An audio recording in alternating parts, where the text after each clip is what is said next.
and welcome to BIXPO 2021 Newsroom. I'm your host, Ji-hee Wan. With me this afternoon is Dr. Andrew Phillipps, VP of EPRI's Transmission and Distribution Infrastructure Sector.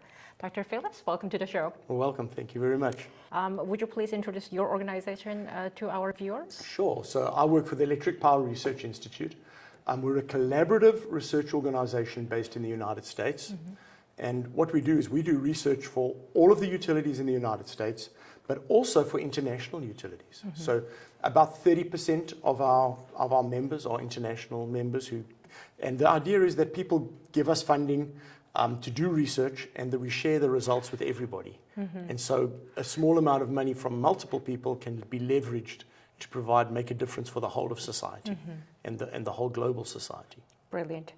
So as you know, this year's theme at BIXPO 2021 is carbon neutrality, and the world has been slowly moving towards net zero. So how has this trend emerged in your country? What I mean by your country is South Africa and the United States. And the United States. All right, so I have two countries to think about, South Africa and the United States. Maybe I'll start with the United States.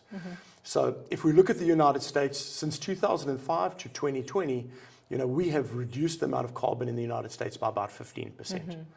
But the goals that we've set ourselves by 2030, all right, is to decrease carbon even more, at about 3 times the pace that we reduced it. So we've got to reduce another 45%, and that is a really big thing that has to happen. And I think there are 3 key things for me that are going to have to happen, and have to happen at a very accelerated pace. Firstly, we have to, of course, build a lot of new renewables, solar and wind, and also on the customer side, solar panels on people's houses and batteries. So that's one big thing that has to happen. But doing that by itself is no good. We need to have the transmission and distribution infrastructure to do it, and that is a huge thing that has to happen. And then the final thing is customers need to embrace low carbon solutions.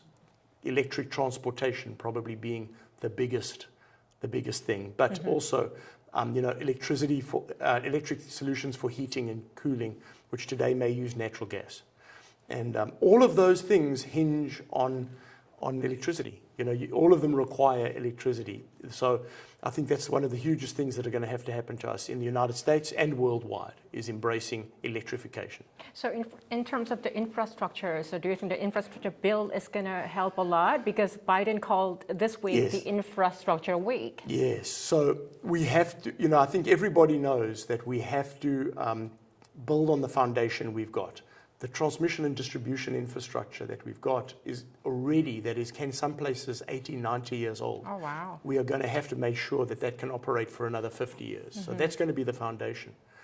But then the renewables that we're going to integrate are not close to where people live. And so they're in the Midwest where there's a lot of wind. They may be in the sea, out at sea. Right. And so we're going to have to build a whole lot of new transmission as well.